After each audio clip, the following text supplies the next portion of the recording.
दोस्तों, आप सभी लोगों का बहुत-बहुत शुक्रिया हमारे आज के इस कार्यक्रम में आने के लिए, क्योंकि अगर आप नहीं, तो हम अपनी कहानियाँ किसे सुनाएँगे? और शरण, हमारी संस्था का भी बहुत-बहुत धन्यवाद मुझे आज ये मंच प्रदान करने के लिए। ये हमारे आम विषयों से थोड़ा-सा अलग हटकर है, लेकिन इसके बारे में हम कई बार सोचते भी हैं, हम कई बार समझ भी नहीं पाते हैं और सोचते रहते हैं कि क्या हो गया? तो आज उसके बारे में जानेंगे। तो दोस्तों, शुरू करते हैं आज गर्भ संस्कार के बारे में। और दोस्तों, हर किसी के पीछे, हर इंसान के पीछे एक कहानी होती है। मेरे पीछे भी एक कहानी है। तो मैं अपनी कहानी आज आपके साथ साझा करना चाहूँगी कि मैंने क्या सोचा और क्यों सोचा कि मुझे एक गर्भ संस्कार जैसा कार्यक्रम आज आप लोगों के समक्ष लेकर आना है। दोस्तों, उम्र के एक पड़ाव पर एक मोड़ ऐसा आया जब मेरी शादी हुई और मैं अपने इन-लॉज़ के यहाँ अपने ससुराल गई। एक वक़्त ऐसा आया जब मैं प्रेग्नेंट भी हुई। घर के कुछ हालात ऐसे थे, कुछ माहौल ऐसा था कि एक बार मैं बहुत परेशान थी और 7th मंथ मेरा प्रेगनेंसी का चल रहा था। आमतौर पे मेरा पूरा प्रेगनेंसी का पीरियड ही थोड़ा तनाव में ही गुज़रा, कभी थोड़ा तो कभी ज़्यादा। कुछ तो एक वक़्त पर ऐसा हुआ कि मैं अपना सर ऐसे पीट-पीट कर, जैसे हम रोते हैं या चिल्लाते हैं, बहुत ज़्यादा जब हम तनावग्रस्त और बहुत ज़्यादा जब हम दुखी होते हैं, तो मैं ऐसे-ऐसे बार-बार अपना सर पीट कर मैं रोई या चिल्लाई। और हुआ मामला खत्म। और उसके बाद कुछ मकान बेचने और खरीदने का भी काम आ गया। तो उस काम में भी मैंने अपने आप को डाल लिया, क्योंकि मेरा स्वभाव है कि घर में कोई भी काम होता है, कोई भी बात होती है, तो मैं अपने आप को उसमें डालती थी। और पूरी तरीके से अपने आप को झोंक दिया उसी में, जैसे उस तरीके से। तो उस काम में भी मैंने अपने आप को डाल दिया और वो लगभग चलता रहा जब तक कि मेरी प्रेगनेंसी नहीं, मतलब बच्चा नहीं हुआ, तब तक चलता ही रहा। तो फाइनली क्या हुआ कि बच्चा हुआ, बच्चा लड़की हुई, 3.5 किलो से ऊपर थी, बहुत हेल्दी थी और सब कुछ मुझे ठीक लगा। बिल्कुल, जहाँ उँगलियाँ वहाँ उँगलियाँ थी, जहाँ आँख होनी है वहाँ आँख होनी थी, मैं बहुत खुश थी। मैंने सोचा चलो हो गया। लेकिन एक बार मैंने देखा दोस्तों कि वो 60 दिन से कम उम्र की थी, मतलब कम वक़्त हुआ था उसको इस दुनिया में आए हुए। तो हुआ ये कि एक बार वो रोने लगी। तो मैंने भी सोचा कि देखते हैं क्या करती है।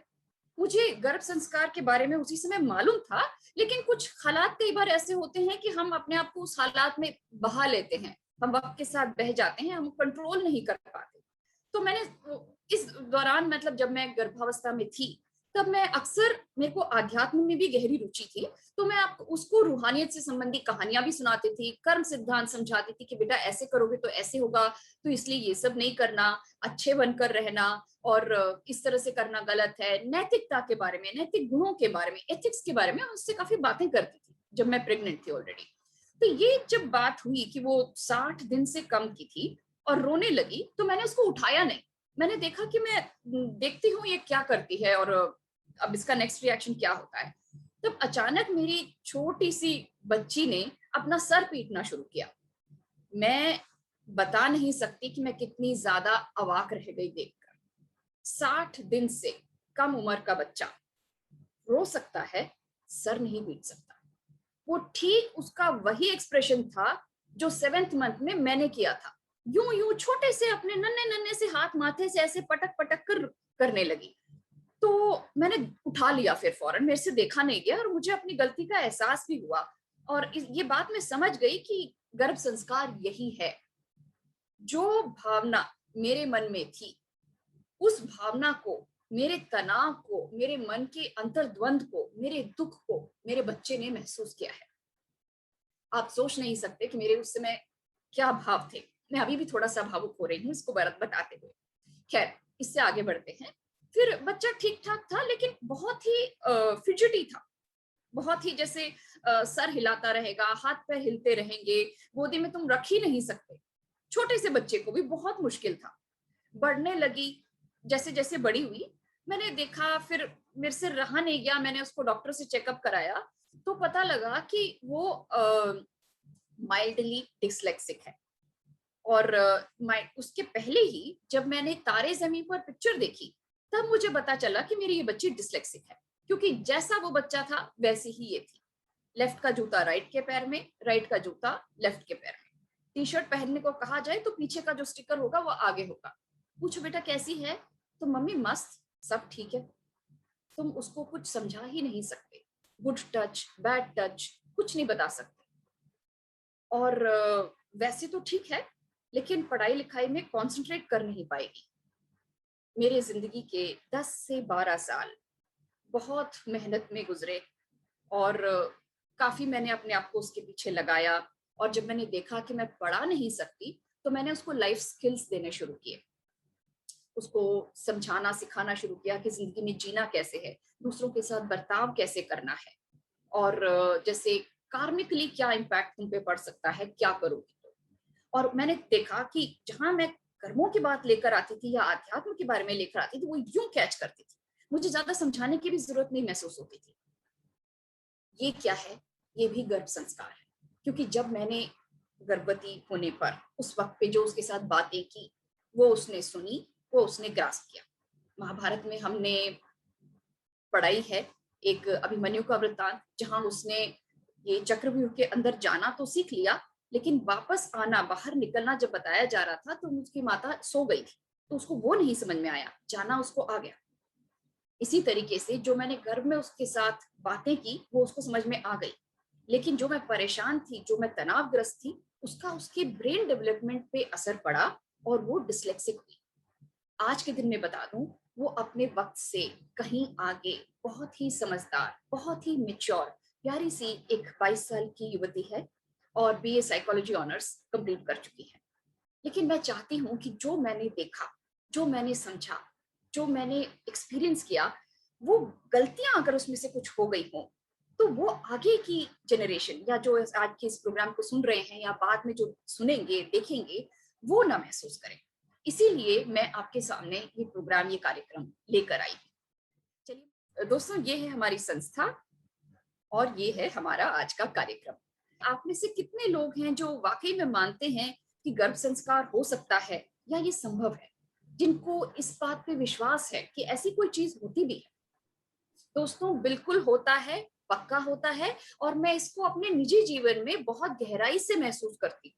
और आज के दिन में भी अगर मैं अपनी बेटी से बात करूं और कुछ आध्यात्मिक के बारे में बोल दूं या कुछ कॉस्मिक कनेक्शन के बारे में कोई चीज बोलूं, तो वो ऐसे कैच करती है जैसे कि उसने पहले से होमवर्क किया हुआ है अपना। चलिए,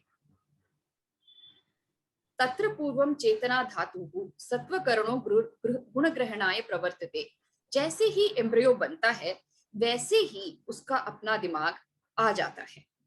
यानी कि एक बच्चा जैसे ही उसका आपके पेट में गर्भाधारण हुआ, वैसे ही उसकी बुद्धि आ जाती है। तो 1 मिनट का मुझे वक्त दें।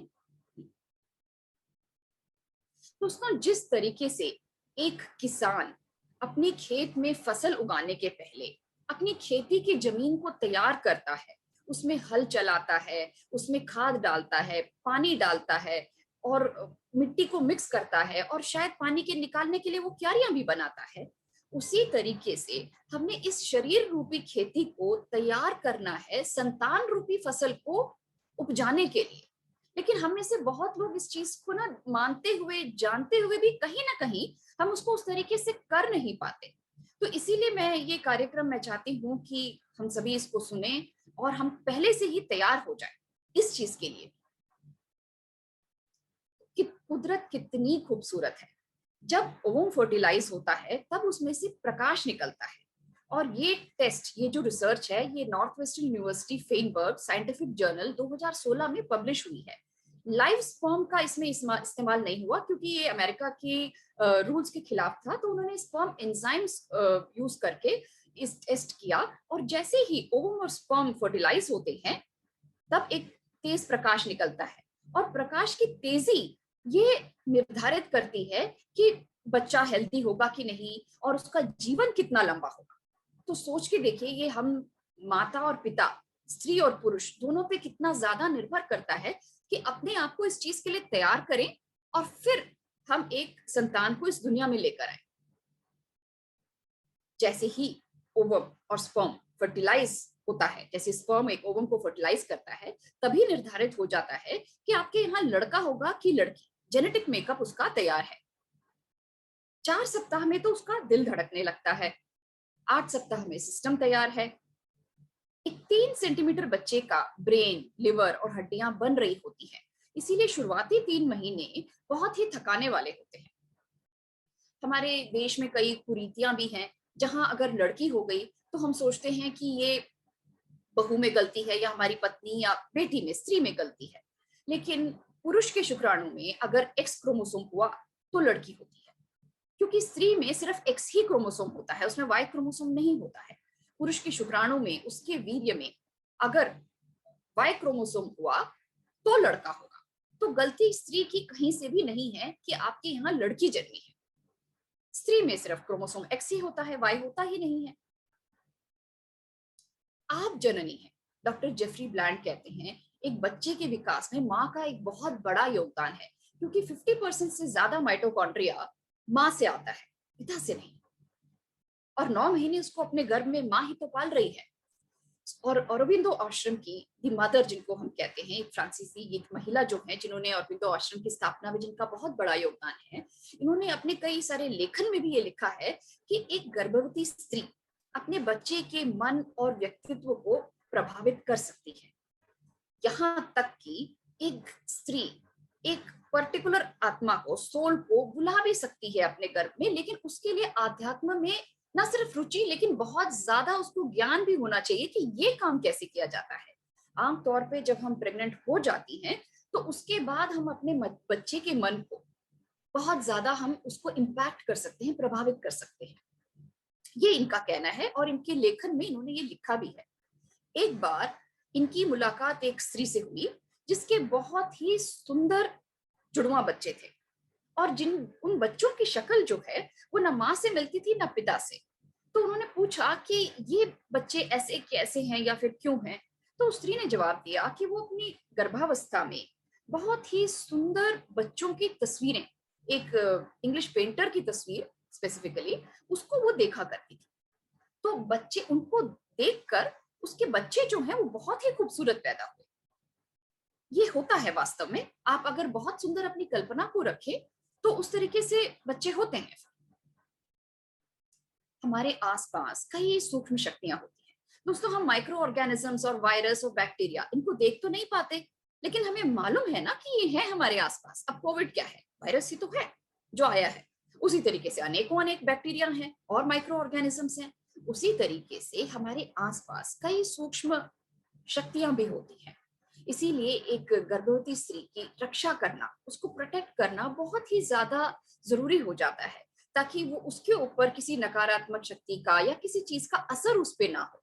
इसीलिए हम कहते हैं कि उसको कई ताबीज वगैरह भी बांधे जाते हैं, उसको कई मंत्र वगैरह भी कई लोग देते हैं कि ये पढ़ो या ये करो। ये सब इसीलिए है क्योंकि उसका बचाव हो सके, उसके गर्भ में जो शिशु पल रहा है उसका बचाव हो सके। अब हमें गर्भाधान से पहले क्या करना है? दोस्तों, ये तैयारी ऐसी है कि हमें पहले से ही शुरू करना है, क्योंकि हम भी तो इंसान हैं, हम औरतें भी तो इंसान हैं। हमारे अंदर भी सकारात्मक, नकारात्मक, पॉजिटिव, नेगेटिव हर तरीके की सोच आती है। हम परेशान होती हैं, हम टेंस होते हैं, हम कई बार श्योर भी नहीं होते कि हमें ये चीज चाहिए कि नहीं चाहिए, हमें क्या करना है। तो इसलिए हमें इसके लिए तैयारी थोड़ा सा पहले से ही हमें भी शुरू कर देनी चाहिए, ताकि हम जब तक वहां तक पहुंचे तो हम मन से तैयार हो चुके। कम से कम 6 महीना पहले, यूं तो साल भर पहले होता है, लेकिन आप 6 महीने पहले ही अपनी डाइट को सात्विक बना लें। होल फूड, प्लांट बेस्ड, यानी वनस्पति जगत से प्राप्त पूर्ण आहार का बना लें, क्योंकि इसमें जो सकारात्मकता आपके मन में जाएगी, और पशु प्रोटीन में जो टेंशन मौजूद होता है, जो तनाव होता है जानवरों में, जो उनके हार्मोन्स होते हैं, जो उनके अंदर गया होता है, वो हमारे अंदर ना आए और हमारे बच्चे को प्रभावित ना करे। एक स्त्री तो जब जन्म लेती है, एक बच्ची जब जन्म लेती है, तब अपने वो सारे ओवम, सारे अंडे वो लेकर पैदा होती है। उसका कोई भी अंडा जो है उसके ओवरीज में, वो बाद में नहीं बनता है। लेकिन एक पुरुष को अमूमन देखा जाए तो 46 से 72 दिन तक लगते हैं शुक्राणु को बनाने में। इसलिए पुरुष का इसमें बहुत बड़ा योगदान है। उसको अपनी डाइट और खान पान में तब्दीली उसकी बहुत अहमियत रखती है दोस्तों। और पति पत्नी का जो मेल है वो सिर्फ एक शारीरिक तृप्ति के लिए या पति पत्नी के बीच एक प्रेम वाला संबंध बनाने के अलावा एक भावी वंशज को इस दुनिया में लाने की भावना से किया जाना चाहिए, जब आप उस पर्पज से कर रहे हो। ये एक बिल्कुल ऐसा नहीं होना चाहिए कि हो गया ठीक है, नहीं हुआ ठीक है। ट्राई तो सब हम करते ही हैं जब हमें बच्चा चाहिए होता है, लेकिन हमारे मन में ये भावना आनी चाहिए कि हमारे घर में एक सुंदर, तेजस्वी, गुणवान, दयावान, प्रतिभावान और निर्भीक साहसी बालक का जन्म। इन चीजों से परहेज जरूर करें, शराब से, सिगरेट से, प्रोसेस्ड खाने से, और अल्कोहल, अल्कोहल तो शराब हमने कह ही दिया, चाय, कॉफी और किसी भी तरीके का एनिमल प्रोटीन। दोस्तों इस एनिमल प्रोटीन के जो नकारात्मक जो इसमें गुण हैं वो हमारे कई सारी वीडियोस में, कई सारे हम टॉक्स में हम बताते रहते हैं, आपसे हम शेयर करते रहते हैं। लेकिन हमारी स्पेसिफिक आपसे, खास आपसे गुजारिश है कि जब आप एक बच्चा, एक अपना एक वंशज, चाहे वो लड़का हो चाहे लड़की, जब आप इस संसार में लाना चाहें तब आप एनिमल प्रोटीन से जरूर परहेज करें, क्योंकि आपके शरीर में जब ये प्रोटीन जाते हैं, इनकी जो नकारात्मक जो गुण हैं, इनमें जो हार्मोन्स हैं, इनमें जो तनाव है, ये आपके शरीर में जाएगा और ये आपके भावी वंशज को भी प्रभावित करेगा।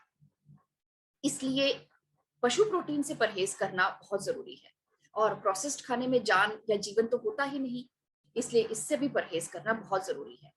चाय, कॉफी और शराब और सिगरेट वगैरह एक पुरुष के शुक्राणु की क्वालिटी को कम कर देते हैं, इसलिए उससे भी परहेज करना बहुत ज्यादा जरूरी हो जाता है। अगर पति पत्नी दोनों ही सेहतमंद हैं, तन, मन और आत्मा से, तब आप जाहिरी तौर पर, ये एक स्त्री के क्षेत्र में आ जाता है, गर्भ संस्कार के द्वारा एक साहसी, धैर्यवान, प्रतिभाशाली बालक या बालिका को आप इस संसार में ला सकेंगे। क्या आप जानते हैं कि एक महीने में, पहले महीने में आपका जो जाइगोट होता है वो बिल्कुल आकारहीन होता है, लेकिन आप तभी ही गर्भ संस्कार आप शुरू कर सकते हैं, क्योंकि आपको भी तो उसको ट्रेनिंग आएगी ना, धीरे धीरे आपने कैसे सोचना है। आप अचानक ये नहीं सोच सकते कि मैं चौथे महीने से ऐसा सोचना शुरू करूंगी या पांचवें महीने से मैं बिल्कुल इस तरीके से बदल के अपने आप को सोचना शुरू कर दूंगी।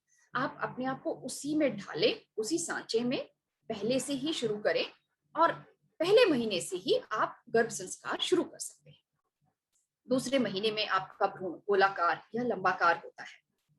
तीसरे महीने में भ्रूण के 2 हाथ, 2 पैर या पूंछ जैसे, जैसे पैर पूरा तो नहीं आया, पूंछ जैसे सिर या 5 अलग अलग अंग उसके दिखाई देने लगते हैं। चौथे महीने में आपका भ्रूण पूरी तरीके से स्थिर हो जाता है, सभी अंग साफ दिखने लगते हैं, हृदय भी उसका साफ महसूस किया जा सकता है। पांचवें महीने में आपके अजन्मे शिशु का दिमाग अलग अलग भावनाओं, अनुभव और वातावरण की तरफ बहुत सजग हो जाता है। शरीर का विकास रीढ़ की हड्डी बनने लगता है। छठे महीने में आपके शिशु की इंटेलिजेंस, उसकी ताकत और उसके रंग रूप का विकास होता है। सातवें महीने में शिशु के सभी अंगों का निर्माण हो चुका है, उनका विकास और मैच्योरिटी बाकी है, लेकिन 9 महीने के पहले डिलीवरी नहीं होनी चाहिए, रिस्की होता है। 8वें महीने में शिशु और माता के बीच ओजस आदान प्रदान होते हैं, बच्चे का वजन बढ़ता है, माँ या तो बहुत शिथिल या बहुत ओजस्वी महसूस करती है। 9वें महीने में बच्चा जन्म के लिए 37 या 40वें सप्ताह में तैयार होता है। बच्चा माँ से प्लेसेंटा के जरिए भोजन ग्रहण कर रहा है अभी इस वक्त। अब आप सोचेंगे कि क्या फायदा है इन संस्कारों का। ये भ्रूण के विकास में मदद करता है, उसमें अच्छे गुण आते हैं और गर्भावस्था आसान हो जाती है।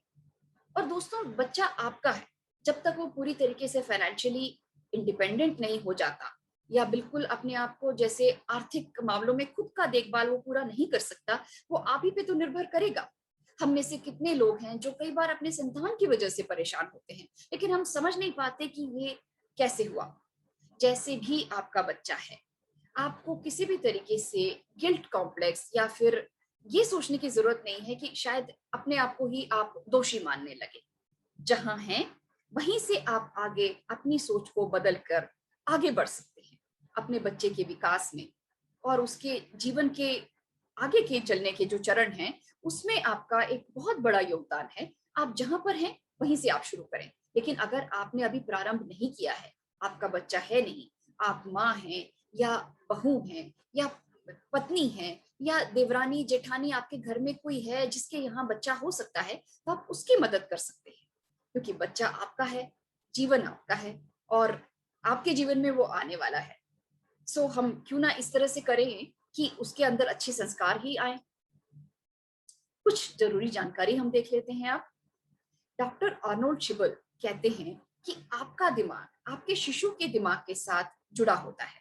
दोस्तों, हम यहाँ पे कई जगहों पे आधुनिक विज्ञान को भी लेकर आए हैं, लेकिन हमारी संस्कृति में हम बहुत पहले से ही जानते हैं कि बच्चा हमारी बातों को महसूस करता है।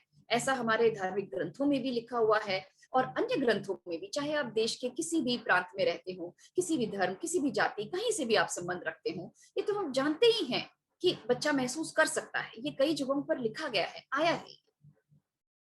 आपकी जो सोच है वो आपके शिशु तक पहुंचती है। आपका शिशु प्रकाश को महसूस करता है, गति को महसूस करता है और ध्वनि को भी महसूस करता है। आप जो भी म्यूजिक सुनेंगी, आप गाड़ी में अगर जा रही हैं, तेज झटके लगते हैं या आपके सामने बहुत तेज रोशनी आती है, तो बच्चा आपके जरिए इन चीजों को महसूस कर लेता है। अगर आप कोई डरावना कोई फिल्म देख रही हैं या किसी भी वजह से आप बहुत ज्यादा डरी हुई हैं, तो उस डर को आपका बच्चा महसूस करेगा। अगर आप तनाव में हैं, तो तनाव भ्रूण के दिमाग पर बहुत गहरा असर करता है। वो इस चीज को महसूस कर सकता है कि मेरी जो जननी है, मेरी जो माता है, वो बहुत दुखी है। तो वो उस दुख को महसूस कर रहा है। जैसे मैंने अपना खुद का अनुभव बताया, मैंने तो जो किया वो बाहर किया ना, शरीर में किया, बाहर अपने शरीर में। लेकिन मेरे घर में जो बच्चा पल रहा था, उसने उसको महसूस किया और उसने 60 दिन के अंदर वही जेस्चर, वही एक जो एक्सप्रेशन था, वो उसने करके दिखाया। और मुझे फौरन अपनी गलती का एहसास हुआ कि मुझे नहीं करना चाहिए था, लेकिन तब तक तो देर हो चुकी थी। वैज्ञानिक शोध में कहा गया है कि इसे आप दोस्तों, आपको कोई भी पसंद आए स्लाइड, तो आप उसका स्क्रीनशॉट या फोटो आप खींच सकते हैं। आप नेट में बाद में सर्च करके देखिएगा। मैंने यहाँ पे साइट का भी रेफरेंस दिया हुआ है जहां से मैंने लिया है। यहाँ कहा गया है कि गर्भवती माँ और उसके शिशु के साथ प्रेम का रिश्ता और जन्म के बाद मातृत्व का बंधन उसकी अपनी सोच पे निर्भर करता है, जो वो प्रेगनेंसी के दौरान, गर्भाधान के दौरान जिस चीज को वो महसूस करती है, वो चीज माँ और बच्चे के प्रेम के लिए बहुत ही आवश्यक है। दूसरा, यहाँ पे मैंने कई सारे वैज्ञानिक शोध का यहाँ पे रेफरेंस दिया है। दोस्तों, आप चाहें तो इसका स्क्रीनशॉट ले सकते हैं, फोटो खींच सकते हैं। आप बाद में इन्हें नेट पे ढूंढ कर देखिए। ये हैं, आर्टिकल्स हैं और लंबे आर्टिकल्स हैं। आप आराम से वक्त लेकर इन्हें पढ़ सकते हैं। हम साइंस पे आजकल निर्भर होने लग गए हैं, इसीलिए मैंने साइंटिफिक जो रेफरेंसेस हैं वो यहाँ पे दिए हुए हैं। लेकिन हमें, हमारी संस्कृति में हमें पता है कि ये होता है। चलिए अब आगे बढ़ते हैं। आशा है कि आप में से जिन लोगों ने फोटो खींचना चाहा होगा, ले लिया होगा। अगर आपके जीवन में संघर्ष है क्या, जीवन मुश्किल है, बच्चा महसूस कर रहा है, क्या आपके नौकरी पेशा जीवन में बहुत ज्यादा काम तो नहीं है, इतना ज्यादा कि आप बहुत थकते हो शाम तक, बच्चा महसूस कर रहा है उसे। आप दवाइयां ले रही हैं तो आपके दवाइयों के भारीपन को वो महसूस कर रहा है। दवाइयां तो कुछ भी हो, टॉक्सिक तो होती ही हैं, इनको बच्चा महसूस करता है। आपको क्या क्या करना है, चलिए अब उसे देखते हैं। अपने व शिशु के शरीर के लिए क्या करना है। आप अपने आप को सुंदरता से घेरें। हमेशा सुंदर बच्चों की तस्वीरें देखें। मार्केट से खरीद कर ले आए, फोटो अपने सामने टांग लें। रोज सुबह उठकर उन तस्वीरों को देखें जहां बच्चे सुंदर, तो आपके बच्चे सुंदर पैदा होंगे। और सुंदरता को देखकर आपके मन में जो खुशी की जो भावना आएगी, उस खुशी की भावना को आपका जो अजन्मा बच्चा है उसे वो महसूस करेगा। अपने शिशु से आप बातें करें, प्यारी प्यारी बातें करें। मैंने भी अपनी बच्ची को बहुत सारी कहानियां सुनाई थी, लेकिन चूंकि मेरा एक गहन जो रुझान है वो आध्यात्म की तरफ था, मैंने उस तरफ की कहानियां उसको बहुत सारी सुनाई, उसको ये समझाने के लिए कि जिंदगी में जीने के लिए किस तरीके के नैतिक मूल्यों की जरूरत है। और आज के दिन में मैं ये दावे के साथ कह सकती हूँ कि उसमें ये गुण है, और मैं कुछ कहूं भी उसको समझ में आ जाता है। तो आप भी अपने बच्चे से बातें करें, कहानियां सुनाएं उसे, उस अपने शिशु को परिवार के अन्य सदस्यों से भी मिलाएं और उनसे भी कहें कि वो भी बातें कर सकते हैं। अपने शिशु को कहानियां सुनाएं और आप कहानियों के जरिए अपना खुद का बचपन भी दोबारा जी लें। खुद को सुंदर वातावरण में रखें या सुंदर वातावरण की कल्पना करें। हम सब कुछ तो नहीं कर सकते दोस्तों, कई बार कुछ माहौल ऐसे होते हैं या हालात ऐसे होते हैं, हम सब कुछ नहीं कर पाते। लेकिन आपके मन की जो कल्पना है वो इन 9 महीनों में बहुत ही सुंदर और शांति वाला जो होता है, उस तरीके से माहौल अपने मन में बना के रखें। कल्पना को सुंदर रखें, सुंदर जगहों की कल्पना करें, सुंदर सुंदर तस्वीरें देखें। ऐसी कोई किताब खरीद लें जो नेचर से रिलेटेड हो, जो प्रकृति के बारे में हो, उसमें पिक्चर्स होंगी जो खूबसूरत होंगी, उनको आप देखें। प्रेगनेंसी योगा अगर आप करती हैं तो बहुत अच्छा है, किसी के नेतृत्व में अगर करें तो ये अच्छा होगा, क्योंकि कई बार हम खुद अगर करते हैं तो हमें नहीं समझ में आता कि हमने कैसे करना है। या फिर यूट्यूब तो आजकल आ गया है, टेक्नोलॉजी इतनी बढ़ गई है, कई बार हमें टेक्नोलॉजी का ही हम सहारा लेकर हल्का फुल्का हम इनको करना हम शुरू कर सकते हैं। पवन मुक्तासन बहुत अच्छा है, पर्वत आसन अच्छा है, लेकिन पवन मुक्तासन आप प्रेगनेंसी के शुरुआती दिनों में कर सकते हैं, बाद में आपको मुश्किल महसूस होगी। प्राणायाम बहुत अच्छा है, तितली आसन जिसको कहते हैं, ये भी बहुत अच्छा पोज है प्रेगनेंसी के दिनों के लिए। काक बैठक एक है जिसको आप कर सकती हैं पहले 3 महीने में, और उसके बाद चौथे महीने के बाद उसका जो पोजीशन है वो चेंज हो जाता है, बदल जाता है, तो वो आप कर सकती हैं। गोमुखासन अच्छा है, मेरु तरंग अच्छा है, अर्ध मर्जरासन भी बहुत अच्छा है आपके लिए। अपने व शिशु के मन के लिए आप क्या क्या कर सकती हैं? अपने मन को दोस्तों शांत रखें, जहां तक हो सके। आपने अपने आप को पहले से ही, इसीलिए मैंने कहा कि पहले से ही हमें अपने आप को तैयार रखना पड़ता है ताकि हम अपने मन को शांत रख पाए। इसीलिए जरूरी है कि हम पहले खुद को भी, हमने जैसे कहा कि हम एक अपने शरीर रूपी धरती को तैयार करते हैं अपने परिवार में एक फसल रूपी वंशज को लाने के लिए, तो हमें खुद को भी ट्रेन करना पड़ता है। हम भी तो इंसान हैं, बिल्कुल परफेक्ट तो हम भी नहीं हो सकते, गुस्सा भी आता है, और किसी बात पे बहुत ज्यादा गुस्सा भी आ जाता है, बहुत दुखी भी हम होते हैं, सभी कुछ हमारे अंदर भी भावनाएं हैं, इंसान तो हम हैं ही। जिसको हम दोस्तों इंग्लिश में पॉजिटिव अफर्मेशंस कहते हैं, यानी कि एक ऐसी सोच जिसको हम कल्टीवेट करते हैं, जिसको हम बनाते हैं अपने अंदर, पैदा करते हैं, वो आपने पैदा करना है। क्योंकि हम प्राकृतिक रूप से क्या करते हैं, अपने आप को हम कई बार धिक्कारते हैं, मेरे से तो ये नहीं होगा, मेरे से तो वो नहीं होगा, मैं तो अच्छी नहीं हूँ, मुझे तो पसंद नहीं करते, मुझे तो ऐसे बोल दिया जाता है, मेरे को तो वैसे सुना दिया जाता है। नहीं, लेकिन इन 9 महीनों में आपने अपने आप से बार बार ये कहना है कि मुझे सभी पसंद करते हैं, मैं संपूर्ण हूं, मैं सक्षम हूं। आप अपने आप से रोज ये बोल के देखें, धीरे धीरे आप अपने अंदर एक सकारात्मक ऊर्जा को आप महसूस करने लगेंगे। ये वाकई में होता है, और इसको करने के और भी तरीके हैं, आप मेडिटेट वगैरह भी कर सकते हैं, उस पर हम आगे आएंगे। लेकिन आपने ये पॉजिटिव अफर्मेशंस जिसको हम कहते हैं कि एक सकारात्मक सोच को अपने अंदर बनाना है, और अपने खुद से आपने बार बार ये कहना है कि मैं संपूर्ण हूं, मैं सक्षम हूं, मुझे सभी पसंद करते हैं, मैं और मेरा शिशु एक है, मैं अपने चारों तरफ शांति और शक्ति की आभा स्थापित करती हूँ। अपने आप को एक एक देवी की तरह माने, एक देवी की तरह समझे। और अगर यहाँ पर हमारे कार्यक्रम में शामिल होने वाली कोई सास भी हैं, या जेठानी हैं, या फिर ननंद हैं, आप, हम सभी औरतें ये सारे रोल्स में तो आती ही हैं। तो मेरी आपसे गुजारिश है कि आप अपने आसपास जिसको भी देखें उसके अंदर प्रेम संचारित करें, उस ताकि वो अपने अंदर शांति और शक्ति की आभा को महसूस कर सके, और वो बार बार अपने आप से कह सके कि मैं अपने अंदर, अपने चारों तरफ शांति और शक्ति की आभा को स्थापित करती हूँ। मैं अपने शिशु के जीवन में सबसे महत्वपूर्ण इंसान हूँ, और आप हैं भी। अगर आप नहीं तो बच्चा इस संसार में आएगा ही नहीं। और अगर आप अपने बच्चे के लिए नहीं करती तो कौन और कोई कैसे कर सकता है? जो गर्भ संस्कार आप दे सकती हैं वो सिर्फ आप ही दे सकती हैं, वो सिर्फ एक स्त्री ही दे सकती है। मैं कैसा महसूस करती हूँ ये बहुत अहमियत रखता है, और मैंने अपने लिए कुशल मंगल मांगा है और उसे चाहा है। ये बहुत ही जरूरी है दोस्तों, ये अपने मन में बार बार कहने के लिए कि मैंने अपने लिए कुशल मंगल मांगा है, उसे चाहा है।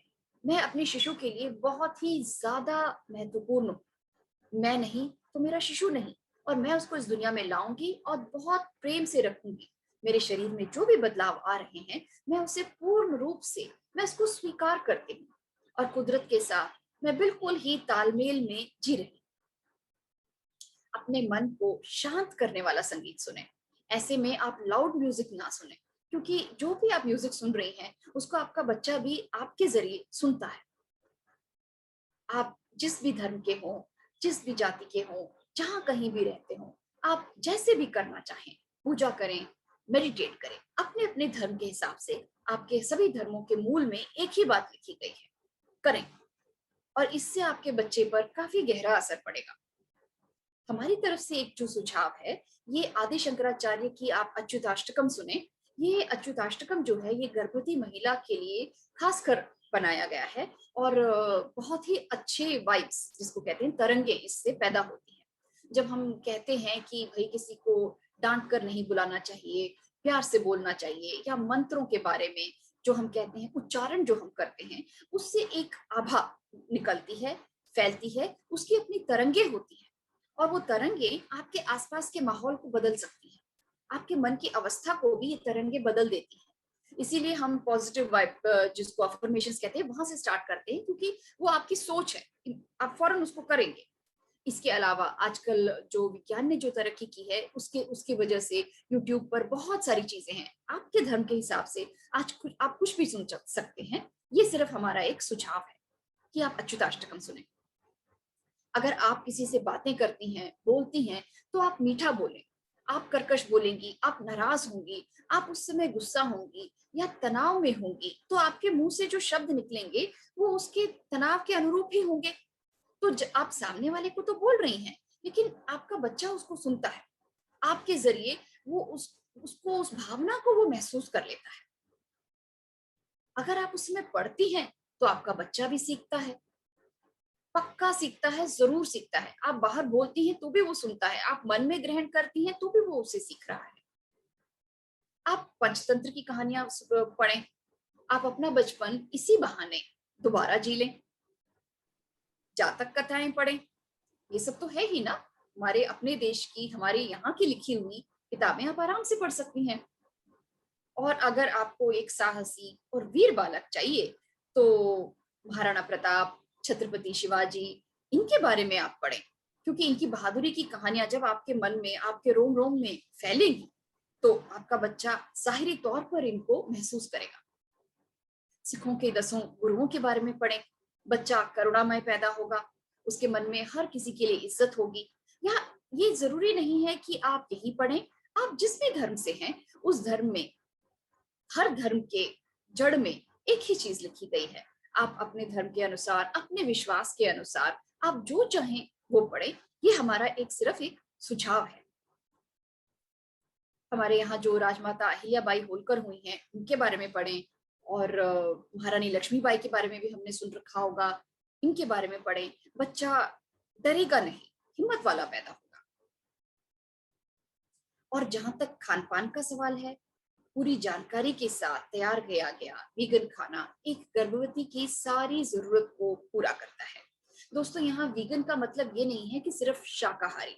शाकाहारी में हम आमतौर पे सिर्फ एक बने हुए खाने की तरफ हमारा ध्यान आसानी से चला जाता है, कि बना हुआ पका हुआ खाना जिसमें कि अंडा, मांस, मछली नहीं है, और दूध, दही, घी, मक्खन, पनीर ये भी नहीं है।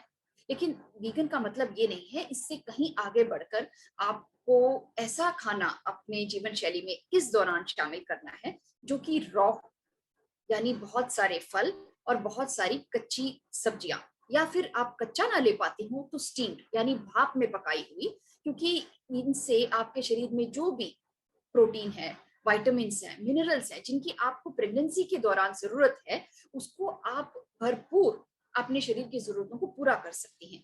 किसी भी तरीके से आपको सप्लीमेंट जो प्रेगनेंसी के दौरान दिए जाते हैं उनको लेने की जरूरत नहीं है। सप्लीमेंट्स दिए ही इसलिए जाते हैं क्योंकि पता है कि आप हेल्दी खाना खाएंगे नहीं, क्योंकि हम लोगों के घरों में आमतौर पर शाकाहारी खाने का मतलब है कि हम पका हुआ खा लेते हैं और सलाद के नाम पर सिर्फ खीरा और टमाटर काट के रखे होते हैं। हमने बहुत सारी चीजों को शामिल करना है दोस्तों। चलिए देखते हैं अब ये सारी चीजें क्या है। सही भोजन का महत्व एक गर्भवती के शरीर को पोषण देता है ताकि उसके शरीर में दूध अच्छा बने और बढ़ते हुए भ्रूण को सही खुराक भी मिल सके। अगर आप खाना खाती हैं दोस्तों, मेरी स्त्रियों से खास गुजारिश है, आप यहाँ पे मौजूद हैं, चाहे आप सास हो, चाहे आप बहू हो, पत्नी हो, जेठानी हो, देवरानी हो, आपकी अपनी बहन हो, जिसको आप ये ज्ञान, ये जो हम यहाँ शेयर कर रहे हैं आज आपके साथ, इसको आप बांट सके, तो आप उनको समझा सकते हैं, ये प्रोग्राम देखने को कह सकते हैं। आप प्रेम से, शौक से, शांति से बैठकर खाना खाएं कि ये खाना मेरे शरीर को लगे, मेरे बच्चे को लगे और वो इस खाने को महसूस करे, एंजॉय करे, क्योंकि जो आप खा रही हैं आपके प्लेसेंटा के थ्रू वही आपके बच्चे की तरफ जा रहा है। हमारा जो प्राकृतिक रूप से जो खाना है वो ये है, इतना रंग बिरंगा और इतना ही खूबसूरत। तो ये खाना है। अगर चाय, कॉफी या फिर चीज या सफेद जैसे मैदा से बनी चीजें या चॉकलेट या चिप्स या प्रोसेस्ड खाना जो हम मार्केट से खरीद लेते हैं या पशु प्रोटीन जिसमें अंडा, मांस, मछली, ये सभी चीजें आ जाती हैं, इन चीजों से जरूर परहेज करें दोस्तों। इनमें लाइव एंजाइम्स नहीं होते। आपके शरीर में जो विटामिन्स और जो मिनरल्स जो जाने होते हैं वो इनमें मौजूद नहीं है। वो कच्ची चीजों में, रॉ सैलेड्स में मौजूद हैं, फलों में मौजूद है। इन्हें खाएं आप समा या पर्ल मिलेट लें और पर्ल मिलेट से आपके शरीर में दूध अच्छा बनकर आएगा। जब आप बच्चे को जन्म देंगी तो आप आराम से कम 9 महीने उसको अपने दूध पर आप आराम से रख सकती हैं। कई बार हम लेडीज को ये समस्या होती है कि भाई दूध नहीं आ रहा है, जितना चाहिए उतना आ नहीं रहा है। तो प्रेगनेंसी के दिनों में ही अगर आप बाजरा, जिसको पर्ल मिलेट कहते हैं, या समा या लिटिल मिलेट जो है, ये आप लें। इसकी आप खिचड़ी वगैरह बनाकर खाएं। और खिचड़ी में आप दूध जो है वो एनिमल प्रोटीन यानी गाय का दूध, भैंस का दूध डाले बिना आप आलमंड मिल्क डाल सकती हैं, कैशू मिल्क डाल सकती हैं, ओट मिल्क डाल सकती हैं। इन सभी के रेसिपीज भी हमारे शरण की वेबसाइट में आराम से दिए हुए हैं, आप देखें, पढ़ें, उन्हें डालें और काफी स्वादिष्ट बनता है। मैंने खुद बना के देखा है। काफी मात्रा में आप फल लें, सलाद काफी खाएं, B12 और D3 का ख्याल रखें, ये कम नहीं होने चाहिए। आयोडीन के लिए सी सॉल्ट का आप प्रयोग करें, उसमें आयोडीन होता है।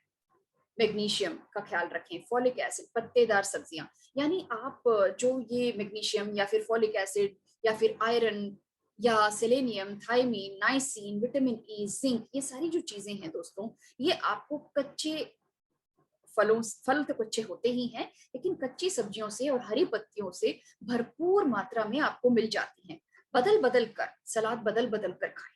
एक दिन ये पत्ता तो एक दिन वो पत्ता, एक दिन ये सब्जी तो एक दिन वो सब्जी। और अगर आप सीधा, इसीलिए मैंने कहा कि आप 1 साल पहले ही अपने खाने को होल फूड, प्लांट बेस्ड यानी वनस्पति जगत से प्राप्त पूर्ण आहार तक आप ले आए, ताकि आप आराम से, आपका शरीर भी उतने टाइम में एडजस्ट कर लेगा और इन चीजों को डाइजेस्ट भी कर पाएगा और इनमें जो पोषक तत्व हैं उनको पूरी तरीके से जज्ब करके प्लेसेंटा के जरिए बच्चे को भी पहुंचा देगा। आप अगर ये चीजें खाती हैं, जैसे जो फल हैं, सब्जियां हैं, तो आपको बहुत मदद मिलेगी।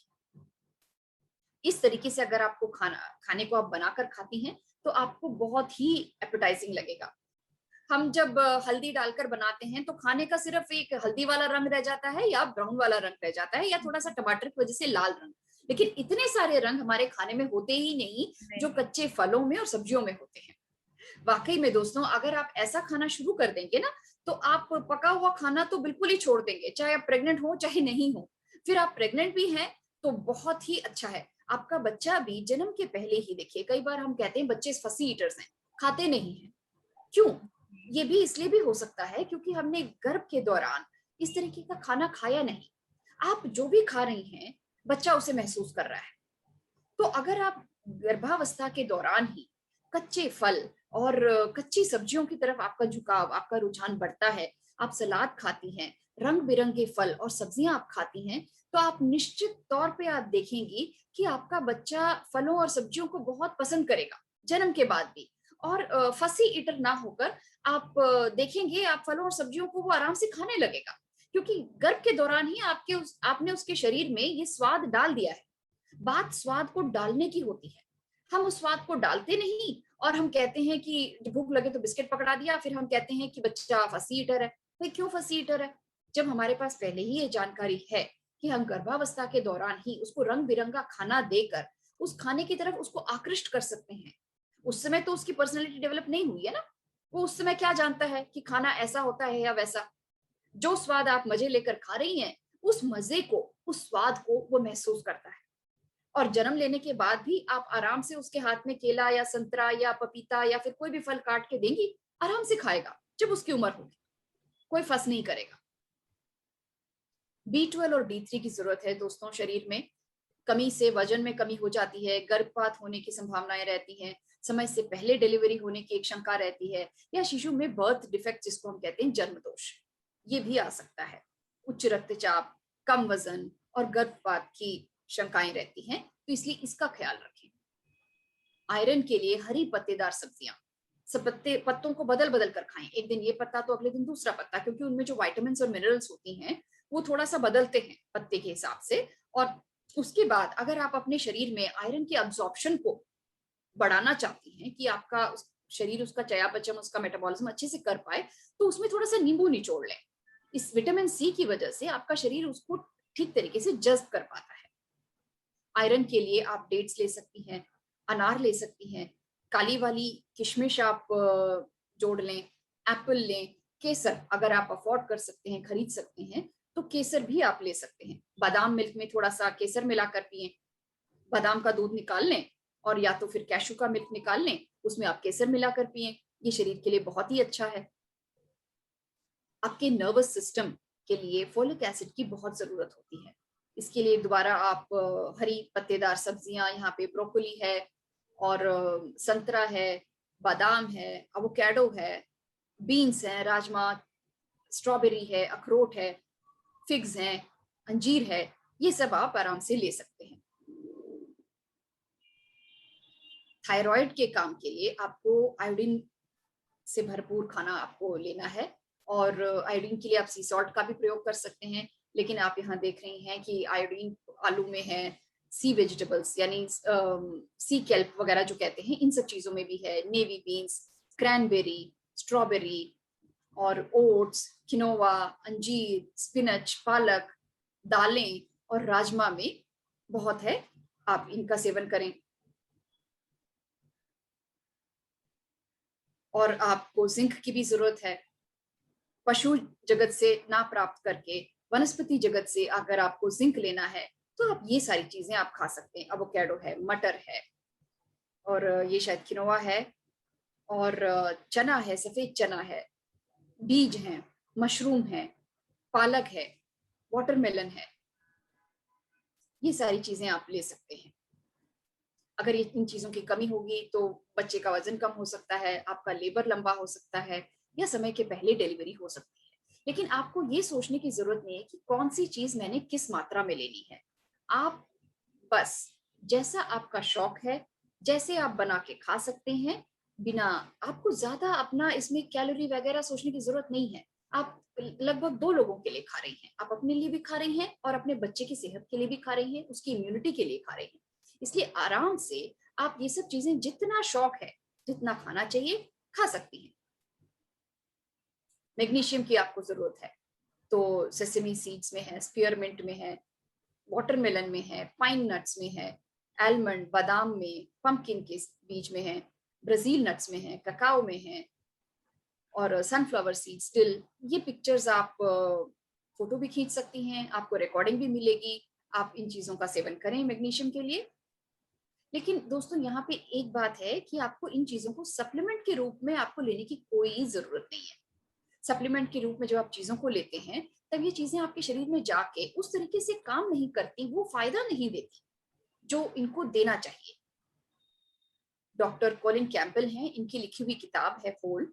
इसमें ये बहुत ही अच्छी तरीके से इस बात को समझाते हैं कि सप्लीमेंट आपके शरीर में उस तरीके से असर नहीं करते जैसे उन्हें करना चाहिए।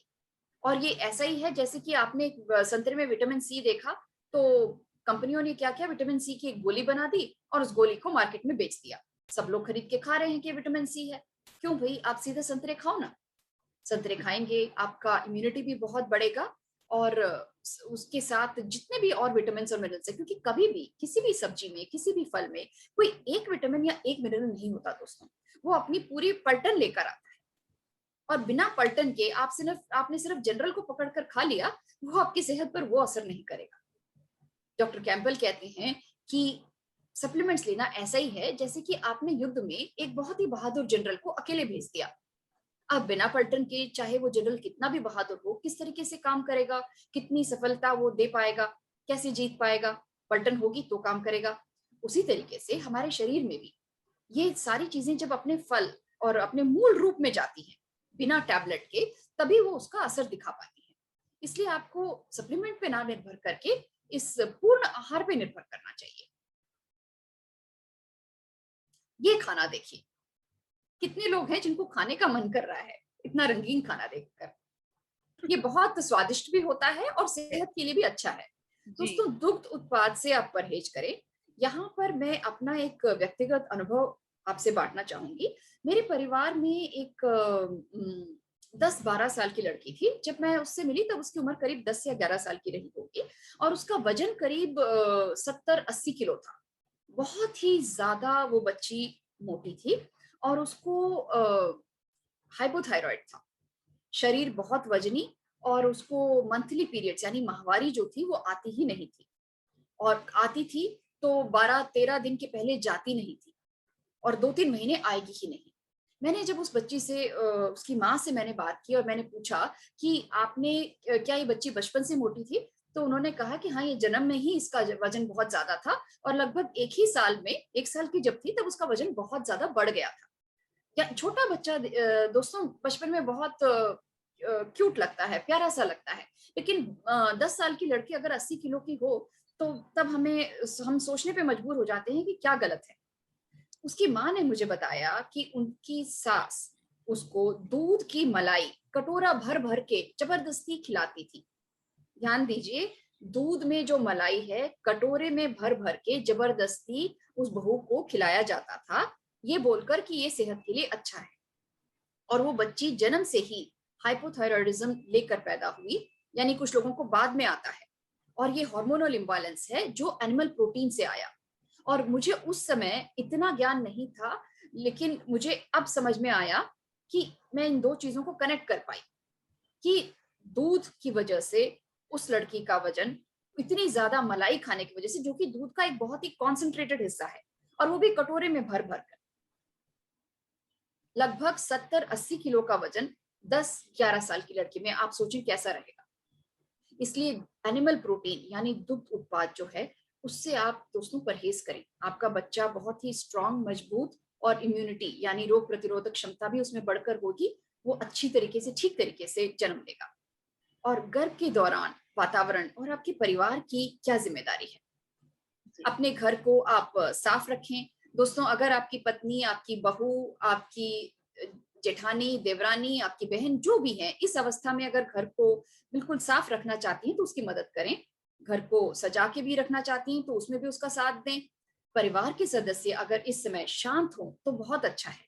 झिड़की देने वाले, ताने मारने वाले, मुझे तो कोई तकलीफ नहीं हुई, तुम्हें ही तकलीफ हो रही है, इस तरह की बातें कहने वाले अगर उस समय शांत हो जाएं तो बहुत ही अच्छा है। अगर आप पति हैं तो आपसे निवेदन है कि अपनी पत्नी को उन दिनों खुश रखें। अगर आप किताबें पढ़कर सीखना चाहते हैं तो हमने एक किताब का यहाँ पे रेफरेंस भी दिया है, आप ये भी कर सकते हैं। और अगर आप वैसे ही खुद ही, अगर आप अपनी सोच के हिसाब से अपनी पत्नी को खुशी देना चाहते हैं तो दें। सासों से, रिश्तेदारों से निवेदन है, अगर आप किसी गर्भवती स्त्री को खाना परोसना चाहते हैं तो प्रेम से परोसें। घर वालों से निवेदन है कि ख्याल रखें, एक गर्भवती स्त्री के शरीर में हार्मोन्स बहुत ज्यादा होते हैं, ईस्ट्रोजन उस समय बहुत हाई होता है, इसलिए हर बात उसके दिल पर लगती है, वो जल्दी रोने का उसको मन करता है। इसलिए आप उसको उस समय कोई भी बात ऐसे झिड़की वाली या डांट वाली ना सुनाएं। और आपको क्या क्या नहीं करना है। मेक्सिको में मानते हैं और हमारे देश में भी कि उस समय आप सूर्य ग्रहण या चंद्र ग्रहण को ना देखें। उस समय जो रेडिएशन होती है वो आपके बच्चे पर प्रभाव डाल सकती है, ऐसा हम मानते हैं। तो इस चीज को ना ही करें। अपने नेचुरल अर्जेस, यानी आपको बाथरूम जाना है या टॉयलेट जाना है, उसको सप्रेस ना करें, दबाएं ना। क्योंकि आप प्रेग्नेंट हैं, आपका यूट्रस बड़ा हो जाता है और यूट्रस ब्लैडर पे दबाव डालता है, तो आपको बार बार बाथरूम जाने का मन कर सकता है, आप जाएं। अपनी कमर को सीधी करके बैठे, टेढ़ी मेढ़ी जगहों पे ना बैठे, कुर्सी सपाट हो, बच्चा सही पोजीशन ले पाएगा। करवट लेकर सोएं। अगर आप सीधे सोते हैं तो आपका जो बच्चे का जो कॉर्ड है वो गले में लिपटने का अंदेशा रहता है, इसलिए आप करवट लेकर सोएं। बहुत ज्यादा शारीरिक श्रम वाले काम ना करें, जैसे ज्यादा तैरना, ज्यादा एरोबिक्स या ज्यादा जिमिंग वाले काम आप नहीं करें तो अच्छा है। शुरुआती 3 महीनों और आखिरी 2 महीनों में लंबी यात्रा ना करें, क्योंकि जो आपके शरीर को जो झटका लगता है उसको आपका बच्चा महसूस कर सकता है। और शुरुआती 3 महीनों में अबॉर्शन की एक गर्भपात की संभावना रहती है, और आखिर 2 महीनों में जल्दी आपका मतलब जैसे डिलीवरी होने की संभावना रहती है, इसलिए लंबी यात्रा उस समय ना करें। और पेट पर चोट नहीं लगनी चाहिए। कपड़े आरामदायक पहने, ऊंची हील या रात को देर तक जागना या दिन में ज्यादा सोना ना करें। सूनी या सुनसान जगहों पे आप ना जाएं। पेड़ों की छांव में, हमारे यहाँ जैसे आपको पता ही होगा आप सभी को कि पीपल या इमली की छाया में खड़े होने से मना करते हैं, पेड़ों की छांव में नहीं खड़े होना है ऐसे कहा जाता है, जनरली हमें कह दिया जाता है। तो ये चीजें ना करें। इसकी वजह भी है, लेकिन खैर उसको कभी और ले सकते हैं। और एक गर्भवती महिला के मन में उस वक्त पर दूसरों को लेकर जलन, ईर्ष्या, क्रोध या नकारात्मक विचार नहीं आने चाहिए, क्योंकि बच्चा इन गुणों को संग्रहित करता है, वो इनको कैच करता है, महसूस कर पाता है। और बच्चा होने के बाद परिवार की क्या जिम्मेदारी है? जन्म के कुछ दिन के बाद हॉर्मोन्स बहुत जल्दी गिरते हैं, इसलिए आप डिप्रेशन या दुखी महसूस करती हैं। उस समय आपको सिर्फ आराम और प्यार की जरूरत है। अगर आप खुद स्त्री हैं या फिर आप पुरुष हैं, पिता हैं, ससुर हैं, आप जिस भी पोजीशन में हैं, आपके घर में कोई स्त्री है जो गर्भवती है, तो इन चीजों का ख्याल रखें कि एक जिस स्त्री का बच्चा हुआ है उसको सिर्फ प्यार और आराम की जरूरत है, उसको वो दे, वो ठीक हो जाएगी। बच्चे को माँ से अलग ना करें, बच्चे के दिमाग पर असर करता है। बच्चा बड़ा होने के बाद भी तनावग्रस्त रहेगा। और माँ का दूध बच्चे के लिए सर्वोत्तम है। कम से कम 9 महीना जरूर उसको ब्रेस्ट फीड करें। ये ब्रेस्ट फीड करने से आपका यूटेरस भी जल्दी से कॉन्ट्रैक्ट होकर अपनी ओरिजिनल पोजीशन पे आ जाता है, और बच्चे को एलर्जी कम रहती है, संक्रमण कम होते हैं, बच्चे सेहतमंद होते हैं, उनकी इम्यूनिटी बढ़ती है। माँ के दूध के अलावा शुरू के 9 महीनों में और कोई खाना है ही नहीं दोस्तों। आराम से आप अपना दूध पिलाएं, उससे माँ और बच्चे के बीच में प्रेम भी बढ़ता है। स्त्री को ब्रेस्ट, ओवेरियन कैंसर और ऑस्टियोपोरोसिस से भी ये बचाता है। अगर छोटा बच्चा रोता है तो आप घबराएं नहीं, 1 घंटा रोज भी रोए, रो सकता है। आराम से आप उसका रोना सुने, उसको उठा के रखें और वो अपने आप शांत हो जाएगा। उसकी फेफड़ों की कैपेसिटी बढ़ती है जब वो रोता है, क्योंकि वो बोल तो नहीं सकता, रो के ही अपने आप को वो सक्षम बनाता है। तो आपकी इस लंबी लंबी यात्रा के लिए मेरी बहुत सारी शुभकामनाएं दोस्तों। बहुत बहुत धन्यवाद। शरण किस तरीके से आपको सपोर्ट करता है ये यहाँ पे दिया गया है। तो शर्मिला जी, ये जानकारी देखकर ऐसा लगता है कि काश हमें ये पहले पता चला होता तो हम भी कुछ इनमें से कुछ चीजों को फॉलो कर सकते हैं, बट अब तो टाइम गुजर गया। बट हाँ, यही चाहूंगी कि अपने घर में या किसी को भी ये चीजें, जब भी वो प्रेग्नेंट है तो हम एटलीस्ट उनके साथ इन चीजों को शेयर कर सकें, तो हमने इतना बेनिफिट नहीं लिया बट कोई और ले सके। तो बहुत ही अच्छी जी जानकारी थी। Thank you so much Sharmila.